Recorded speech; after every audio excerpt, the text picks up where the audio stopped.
এত লম্বা গাড়ির লাইন দেখে তোমরা হয়তো অনেকেই ভাবছো যে এত গাড়ির লম্বা লাইন কেন এখানে। আসলে এটা হলো ইন্ডিয়াতে এই গাড়ির লম্বা লাইনটা। তো সব গাড়িগুলো কিন্তু এখন ভুটানে ঢুকবে, সেই জন্য ভুটানের গেটের সামনে এই রকম লম্বা লাইন হয়, আর সেটা রোজই হয়, সারা দিনই থাকে। আর বেশিরভাগ গাড়ি কিন্তু তোমরা একটু লক্ষ্য করলে দেখতে পারবে পেছনের গাড়ির নম্বরগুলো, বেশিরভাগ গাড়ি ভুটানের গাড়ি। আর খুব কম সংখ্যক গাড়ি এখানে আছে যেগুলো ইন্ডিয়ার, কিন্তু বেশিরভাগ গাড়ি কিন্তু এখানে ভুটানের গাড়ি। তাই ভুটানে ঢোকার জন্য এই লম্বা লাইন। তো এবারে আমি কিন্তু হেঁটে যাচ্ছি ভুটানে ঢুকবো বলে। তো এটা হলো হেঁটে ভুটানে ঢোকার রাস্তা, তোমাদের আমি আগে আমার ভিডিওতে দেখিয়েছি। তো এই যে ভেতরে ঢুকে পড়েছি, এটা কিন্তু ভুটানে ঢোকার এন্ট্রি করার রুম। এখানে 10 টাকা করে টিকিট কেটে ভোটার কার্ড দেখিয়ে ঢুকতে হয়। Hello friends, welcome back to my new video. আজকেও চলে এসেছি ভুটানে ইভিনিং ওয়াক করার জন্য। তো অনেকটা হাঁটা হয়ে গেছে, তারপরে আমি ইন্ট্রো দিলাম তোমাদেরকে। প্রচণ্ড গরম লাগছে, ঘেমে গেছি হাঁটতে হাঁটতে। মানে এখানে রাস্তাগুলো না উঁচু নিচু, তো অনেকটা গরম লাগছে প্রচণ্ড। তো যাই হোক, তোমরা সাথে থাকো, দেখতে থাকো। যতটা পারছি তোমাদের সাথে শেয়ার করছি, কি করছি আমি আজকে সেটাই শেয়ার করছি তোমাদের সাথে। তোমরা দেখতে থাকো।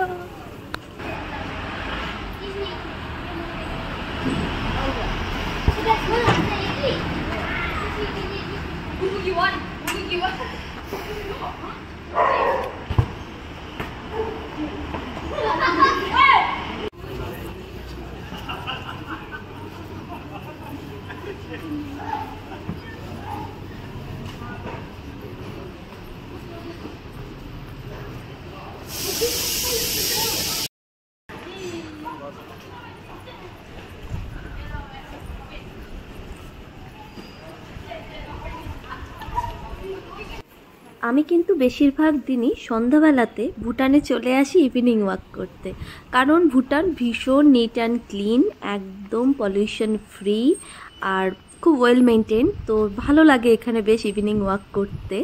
আর উঁচু নিচু রাস্তা, তো পাহাড়ি রাস্তা, সেই কারণে হেঁটে বেশ ঘাম ঝরানো যায়, খুব ভালো লাগে। আর অনেকের ধারণা ভুটান হিল এরিয়া, এখানে প্রচণ্ড ঠান্ডা, কিন্তু আসলে কিন্তু তা নয়। এখানে কিন্তু লোকজন লক্ষ্য করলে দেখতে পারবে সেরকম ভারী সোয়েটার কেউই কিন্তু এখানে পরে না। উল্টো আমি পরে এসে ভাবছি যে আমি কেন পরে এলাম, আমার গরম লাগছে রীতিমতো।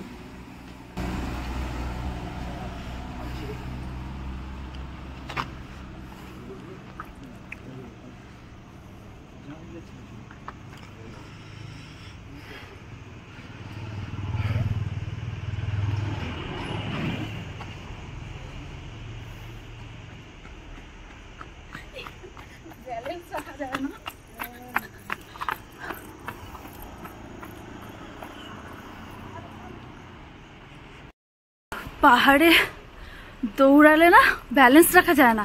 মানে ওই রাস্তাটা অনেকটা উঁচু ছিল, ওখান থেকে আমি দৌড়ে দৌড়ে নামলাম, পুরো মনে হচ্ছিল এখনই নিচে আমি থুবড়ে পড়বো। তো যাই হোক, নামাতে এখন না পাটা অনেকটা ব্যথা করছে, আমি প্রচণ্ড টায়ার্ড হয়ে গেছি দৌড়াদৌড়ি করে। আর ঘাম ঝরছে, তার মানে আমি রোগা হবো, রোগা। আমাকে রোগা হতে হবে। চলো দেখাচ্ছি আরও এদিকে কতটা হাঁটবো, যাই তোমাদের সাথে সেটাই শেয়ার করি।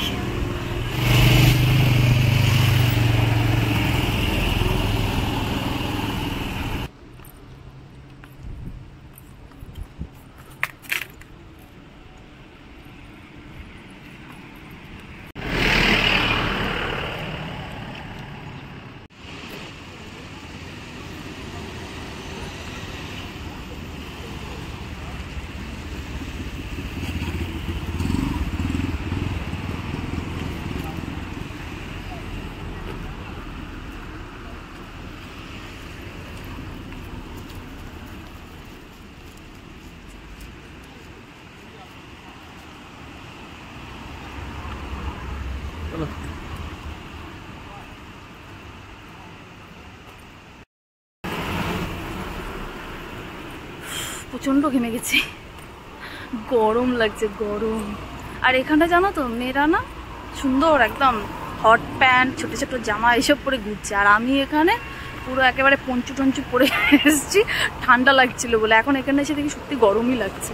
আর এখানে মেয়েগুলো কি সুন্দর সুন্দর সব ড্রেস পরে ঘুরছে, ওদের দেখে আরো বেশি আমার এখন গরম লাগছে। বিড়ালটা দেখো। হ্যাঁ ওই বিল্লি।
এখানে আমি দেখো না বলছিলাম যে নিচের রাস্তাটা কি বোঝা যাচ্ছে, মানে রাস্তাটা দেখতে এত ভালো লাগছিল, তাই আমি চাইছিলাম একটু ভিডিওর মধ্যে রাখার।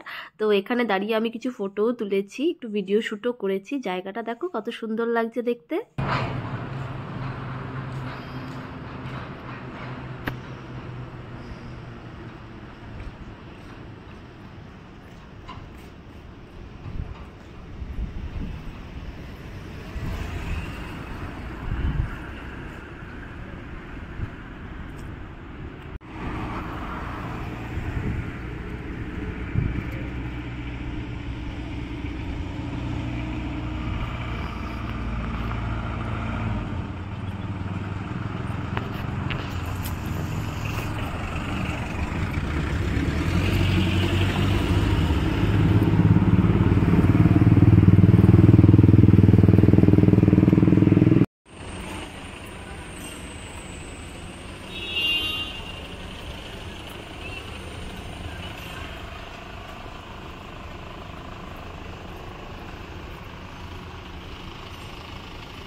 এই পার্কটার সামনে আসলেই কিন্তু আমি পোজ দিতে শুরু করি, কারণ এত সুন্দর ভিউ এখানকার।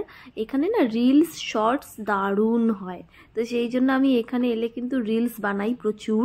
তো সেগুলো রিলস আমার ইনস্টাগ্রামে গেলে পরে তোমরা দেখতে পাবে। আমার ইনস্টাগ্রাম আইডিটাও বলে দিচ্ছি, সোমা জগৎ এই নামেই কিন্তু আছে। তো লাস্টে এই জ্যান্ড্রো পেলরি পার্কে ঢুকলাম একটু হাঁটাহাঁটি করার পর, এবারে সোজা চলে যাব ইন্ডিয়াতে।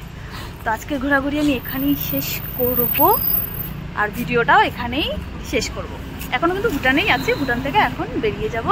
আর এই যে পার্কটা, এই যে দেখলে, এই যে পেছনের পার্কে পুরোটা ঢুকিনি, একটু শুধু ঢুকে একটু ভিডিও করলাম। তো চলো এখন বেরিয়ে যাব, চলো। ঠিক আছে, তো চলো তাহলে ভিডিওটা এখানে শেষ করছি। কীরকম লাগলো ভিডিওটা কমেন্ট করে অবশ্যই জানিও। আর যারা যারা নতুন আছো চ্যানেলে, প্লিজ চ্যানেলটা সাবস্ক্রাইব করে পাশে দেখো। আর প্লিজ কেউ স্কিপ করে ভিডিওটা দেখো না, কন্টিনিউ দেখো যতটাই দেখবে। চলো আজকের মতন বাই।